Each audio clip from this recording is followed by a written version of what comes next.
Friends, आज हम आपको इस वीडियो में फ्रॉक की कटिंग बताएंगे जो हमारे 9 से 10 साल की गर्ल्स की होगी और जो हमारी फुल अम्ब्रेला घेर की होगी, जिसमें बाजू भी कुछ अलग होंगी, फैंसी होंगी और जिसकी लेंथ हमारी 34 होगी। तो हम आपको इसी कटिंग करने का तरीका बताते हैं। इसके लिए हम कपड़े का नाप का तरीका बताते हैं। ये हमारे 1.5 से 1.25 मीटर वाले अर्ज का कपड़ा है, जो हमारे बहुत बड़े अर्ज के कपड़े चले हुए हैं। और ये हमारे पास 2.5 मीटर कपड़ा है। तो 2.5 मीटर कपड़े में हमारे 2 लेयर घेर की परफेक्ट तरीके से फ्रॉक की कटिंग हो जाएगी, जिसकी लेंथ हमारी 34 इंच होगी। तो आप इस वीडियो को लास्ट तक देखिए। अब आप देखिए, हमने इस पूरे कपड़े को, ये हमारे 2.5 मीटर कपड़ा है जिसका अर्ज हमारा 1.25 मीटर का है, जो आजकल फुल घेर के कपड़े चले हुए हैं, जिसकी चौड़ाई डबल करने के बाद 26-27 इंच होती है। वो वाला हमारे पास कपड़ा है और ये 2.5 मीटर कपड़ा है। हमने कपड़े को बिल्कुल डबल 2 तह में फैलाया है। 2 तह करने के बाद फिर हम कपड़े को, जितनी हमारी चौड़ाई होती है, हमारी इसकी चौड़ाई 27 इंच है, तो हमने इसको भी 27 इंच फोल्ड करा है। तो हमारा ये इस तरह 4 तह में हो जाता है। 2 ये ऊपर के पार्ट है और 2 ये नीचे के पार्ट है। बिल्कुल ये हमारा स्क्वायर शेप में हो जाता है। इस तरह हम सेट करेंगे। ये पार्ट हमने एक यहाँ से इधर से भी 27 इंच है और ये हमारे इधर से भी 27 इंच है। इस तरह ये हमारे पास स्क्वायर पीस है। जो हमारा कपड़ा बचता है, इधर वाला कपड़ा जो हमारा बचता है, बाकी कपड़ा, ये हम इधर से 20 इंच फोल्ड करते हैं। और जो भी कपड़े की चौड़ाई होती है उसे हम बिल्कुल इस तरह से उधर की साइड से इधर को 20 इंच फोल्ड करते हैं। तो हम 2 फोल्ड करते हैं। 2 फोल्ड करने के बाद फिर हम आपको इसकी ड्राफ्टिंग के बारे में बताते हैं। सबसे पहले हम इसकी चोली नहीं निकालेंगे, हम इसमें घेर की ड्राफ्टिंग डालेंगे।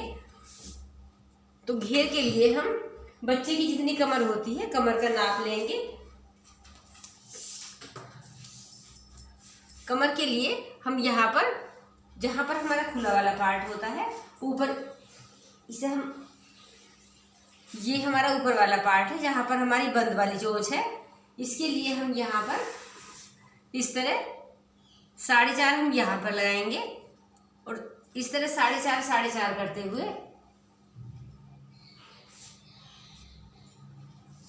यहाँ पर इस तरह पूरे में हम 4.5 लगाएंगे। ये हमारा ऊपर वाला पार्ट आ जाता है। जब हम स्क्वायर में उड़ते हैं तो हम डबल तय करने के बाद हमारे 27 इंच चौड़ाई, 27 इंच लंबाई हो जाती है। तो हम इस कोने में आते हैं जो हमारा बंद वाला पार्ट होता है। और यहाँ पर कमर के हिसाब से पहले हम ये कमर चेक कर लेते हैं। हमें ये 6 इंच लेनी है 4 तह में करके, क्योंकि हमारी खुल के 14 इंच है। हम ये 6 लेंगे, ये 12 होगी। खुलने के बाद ये अपने आप ही 14 हो जाती है, क्योंकि ये ओरेब होता है, इससे हम 1 इंच कम लेते हैं। तो हम यहाँ से जितना भी हमारा नाप आता है वो हम यहाँ पर लगाएंगे। ये हमारा 4.5 आया है। इस तरह 4.5 का हम गोल मार्क करेंगे। इस तरह करने के बाद ये हम राउंड शेप इस तरह लगाएंगे। ये हमारे ऊपर की कमर की ड्राफ्टिंग हो जाती है। अब आप इसे दोबारा समझिए, क्योंकि हमने ये कोना लिया है, यहाँ से भी हमने 4.5 लिया है। इस स्टेप को 4.5 पर लगकर इस तरह हमने राउंड शेप घुमाई है। इतना सब कुछ करने के बाद फिर हम इसे पूरे को स्ट्रेट करते हैं। इस तरह करने के बाद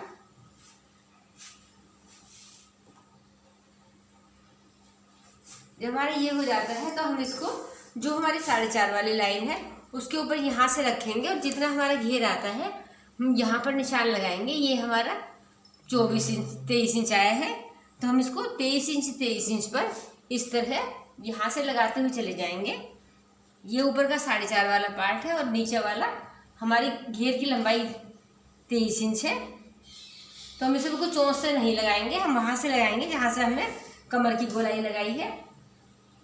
इस तरह पूरे इसमें हम 23 इंच लगाएंगे। इस तरह ये लगाने के बाद हमारा ये घेर की नीचे वाले एक बड़े घेर की ड्राफ्टिंग हो जाती है। इसके बाद हम, ये हमारा इधर वाला पार्ट हो जाता है। फिर हम इसमें आते हैं, जो हमने यहाँ से 20 इंच फोल्ड करा हुआ है, इसे फोल्ड इस तरह करते हैं। यहाँ से एक घेर हमारा ये हो जाता है, जो हमने इधर कटिंग करके बताया निशान लगा के। और दूसरे वाले इसमें हम यहाँ बताते हैं, इसका ये वाला पार्ट है जो हमारा बंद वाला पार्ट है। इसमें भी हम सेम ही नाप लगाएंगे। हम इसमें यहाँ से 4.5, इसके कोने से हमने 4.5 लगाया है और ये भी हम सब 4.5 लगाते हुए, जिससे हमारी कमर की गोलाई 12 इंच हो जाती है। और हम ये इस तरह का निशान लगाएंगे। ये हमने यहाँ से, ये हमें 6 इंच लगाया है, ये हमारा 6 इंच का मेजरमेंट है। तो हम इसको यहाँ पर हमारा 6 इंच लगाने के लिए 4.5 आता है, तो हमारे ये सारे पॉइंट 4.5 के आ जाते हैं, तो हमारी ये राउंड शेप आ जाती है। इसके बाद हम इसको इस तरह सेट करेंगे और यहाँ से रखेंगे, जहाँ से हमारे 4.5 वाला पॉइंट है। ये हमारा घेरा 16 इंच का आता है, तो हम यहाँ से 16 इंच पर इस तरह निशान लगाते चले जाएंगे, तो हमारे ये ऊपर वाली लेयर की कटिंग हो जाती है। ये हम इस तरह, जहाँ हमारी 4.5 की लाइन है वहाँ से हम इसको 16 इंच करके और कटिंग करके निशान लगाएंगे सफाई से, और फिर उसके बाद इन दोनों घेर की कटिंग हो जाएगी। तो आप इसे दोबारा समझिए। हमने कपड़े को 2.5 मीटर लिया है, ये हमारा 1.5 इंच वाला बना है। इसको हमने जितना हमारी चौड़ाई है उस हिसाब से हमने इसको स्क्वायर मोड़ा है। स्क्वायर मोड़ने के बाद हमने सबसे पहले जहाँ हमारा बंद वाला पार्ट होता है, यहाँ पर हमने कमर का निशान लगाया है। कमर का निशान लगाने के लिए जो भी हमें 7 इंच की हमारी कमर आती है बच्चे की, तो हम इसे 6 इंच लगाएंगे और कोने से जितनी भी एक तरफ से नाप लेते हैं, जो भी नाप आती है उसको हम राउंड शेप में घुमाएंगे। उसके बाद यहाँ से करने के बाद फिर हम यहाँ से लगाते हैं और जो भी हमारी नाप आती है उसको हम बिल्कुल राउंड शेप में इस तरह घुमा देते हैं, तो हमारी बड़ा वाला घेर निकल जाता है। इसके बाद हमने जो यहाँ से इधर से 20 इंच फोल्ड करा है कपड़ा, जो हमारा बीच में स्पेस बचा है, ये इससे कोई दिक्कत नहीं है। हम इधर से 20 इंच फोल्ड करेंगे और इधर से हमने 27 या 26 इंच फोल्ड करा है, जितनी हमारी चौड़ाई होती है। और इधर भी हम सेम यही काम करेंगे, जो हमने ऊपर कमर के हिसाब से लगाया है, ये हम 4.5 लेकर हम ये राउंड शेप घुमाएंगे। और यहाँ से लेने के बाद जो भी हमारी लेंथ आती है, हमारी लेंथ इसकी 16 इंच आई है, तो हम इस 16 का बिल्कुल गोल इस तरह की ड्राफ्टिंग डाल देंगे। तो हम इसको आपको कटिंग करके दिखाते हैं। ये ड्राफ्टिंग डालने के बाद हम सबसे पहले ऊपर की कटिंग करते हैं, जो हमारे कमर का पार्ट होता है। ये करने के बाद फिर हम ये वाली कटिंग करते हैं।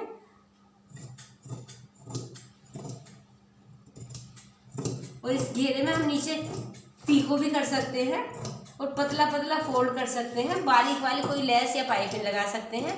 और सबसे बेस्ट होता है कि हम इसमें पीको ही करें, क्योंकि ये ओरेब है और इसमें सिलाई अच्छे से नहीं आ पाती है, क्योंकि ये राउंड शेप होती है, इसलिए इसमें पीको करना ही बिल्कुल इस तरह हम कटिंग करके निकाल देते हैं। ये एक घेर हमारा इस तरह निकल जाता है यहाँ से, और दूसरा घेर हम इधर की साइड से कटिंग करके निकालते हैं, तो ये हमारे पास इस तरह 2 घेर हो जाते हैं। अब आप देखिए, एक घेर हमने ये काटा है जो हमारा इस तरह हो गया है इधर मोड़ने के बाद, और एक घेर हमने इधर की साइड से निकाला है जो हमारा दूसरी साइड से है। तो ये दोनों घेर निकलने के बाद फिर ये हमारा बीच का कपड़ा कुछ इस प्रकार से बचता है। 2 पार्ट में हमारा ये बचता है, इसे हम हटा देते हैं, और ये हमारा कुछ ही बीच वाला पार्ट बचता है। जो हमारा बीच वाला पार्ट बचता है, इसमें हम चोली की ड्राफ्टिंग करेंगे। इसमें हम बच्चे की चोली निकालेंगे। जो हमारे बच्चे की चोली की चौड़ाई होगी वो हमारी इसमें बिल्कुल प्रॉपर तरीके से आ जाएगी। अभी चोली के लिए हम कपड़ा जो हमारा बीच में से तिकोना बचता है उसको हम इस तरह डबल फोल्ड करते हैं। ये देखिए हमारा ये इस तरह बचा हुआ है, ये कुछ हमारा कटिंग में इस तरह बचा है, क्योंकि हमने इसमें पहले चोली नहीं निकाली थी। यदि हम पहले चोली निकालते तो उसमें हमारे घेर दोनों प्रॉपर तरीके से नहीं निकलते। तो हमारा जो बीच वाला पार्ट निकला था उसमें हमने चोली को इस तरह फोल्ड करा है। इस तरह फोल्ड करने के बाद हम इसमें ये देखते हैं कि हमारी लंबाई चौड़ाई परफेक्ट तरीके से निकलती है। ये हमें लंबाई इसकी 14 इंच रखनी है, तो हम यहाँ से एक 14 इंच पर मार्जिन करेंगे, और इसकी चौड़ाई हमें 20 इंच रखनी है, तो ये चौड़ाई हमारी 10 इंच आती है। इस तरह निशान लगाने के बाद फिर हम यहाँ पर 6 इंच तीरे का निशान लगाएंगे। जो हमारी कटिंग है वो तीरे में आ जाएगी। 6 इंच तीरे का निशान लगाने के बाद हम ये मुड्ढे का 6.5 इंच लगाएंगे। इस तरह लगाने के बाद ये देखिए हमारी ये कटिंग के अंदर चोली की ड्राफ्टिंग बहुत परफेक्ट तरीके से आ जाती है। तो हमने यहाँ से ये चोली की कटिंग करके निकाली है।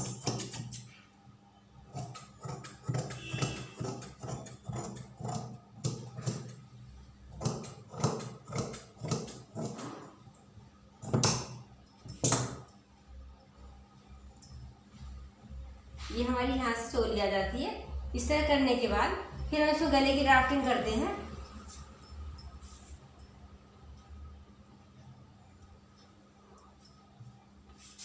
बच्चे के गले के लिए ये हम यहाँ से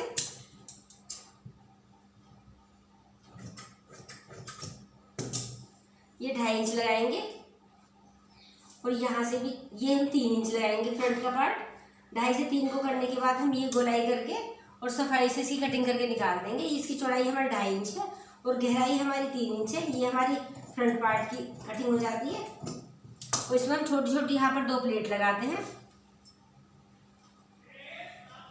इतना सब कुछ करने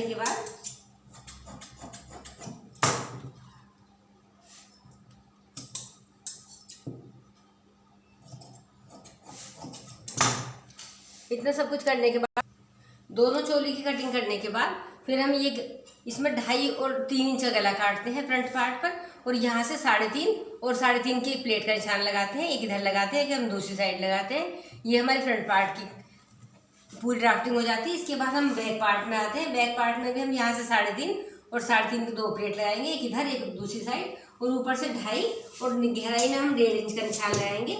ये लगाने के बाद हम ये गले की कटिंग कर देते हैं। इस तरह गले की कटिंग करने के बाद हम इसको बीच में से कटिंग करके निकाल देंगे, क्योंकि हमें इसमें बीच में चैन लगानी है, इसलिए हम इसको बीच में से कट कर देते हैं।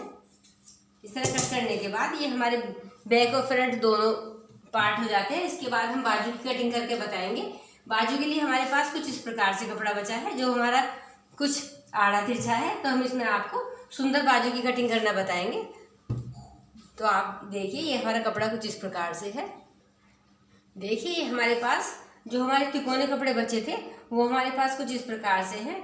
तो हम इन कपड़ों को इस तरह फोल्ड करेंगे।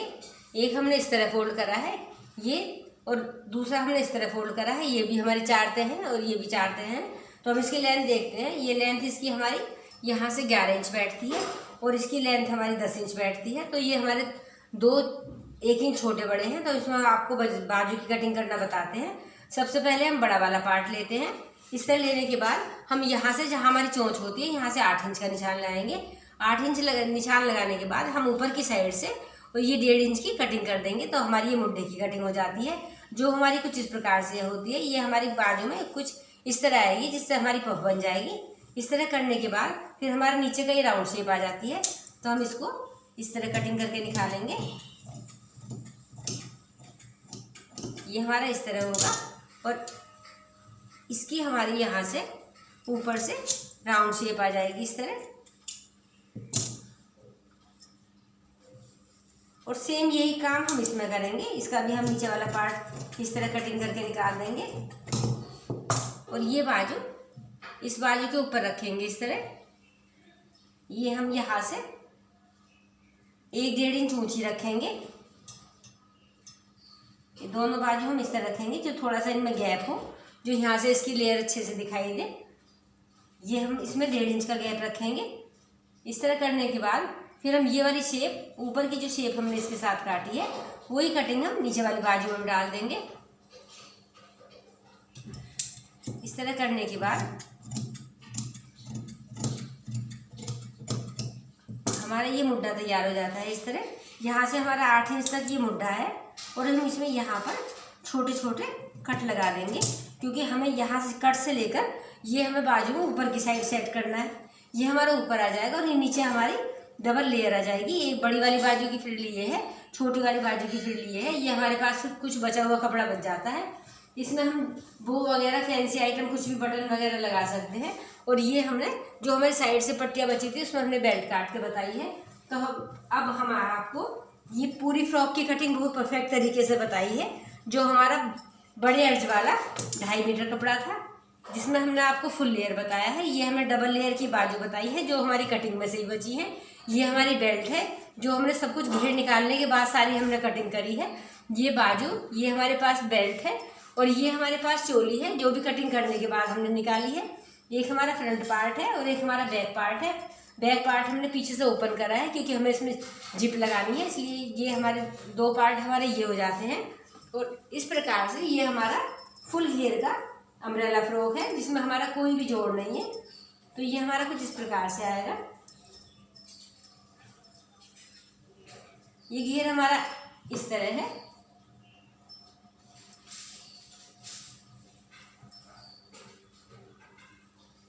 ये हमारा ऐसे है और इसके ऊपर हमारा ये घेर इस तरह आया हुआ है। तो ये हमारा पूरा 34 इंच का फ्रॉक है, जो हमारा 2.5 मीटर कपड़े में है, बड़े अर्ज के कपड़े में है। तो आप यदि कटिंग करो तो पूरी वीडियो को लास्ट तक देखो। सबसे पहले इसमें घेर निकालो और उसके जो बीच के पार्ट बचते हैं उसमें चोली बाजू सब कुछ एक्स्ट्रा आइटम फैंसी आराम से निकल जाता है। यदि आपको हमारी वीडियो अच्छी लगी तो उसे लाइक और सब्सक्राइब कीजिए, बाकी लोगों को शेयर कीजिए, जिससे अच्छी अच्छी ऐसी वीडियोस बाकी लोगों को भी मिलती रहे और इनकी अच्छी अच्छी जानकारी होती रहे। धन्यवाद।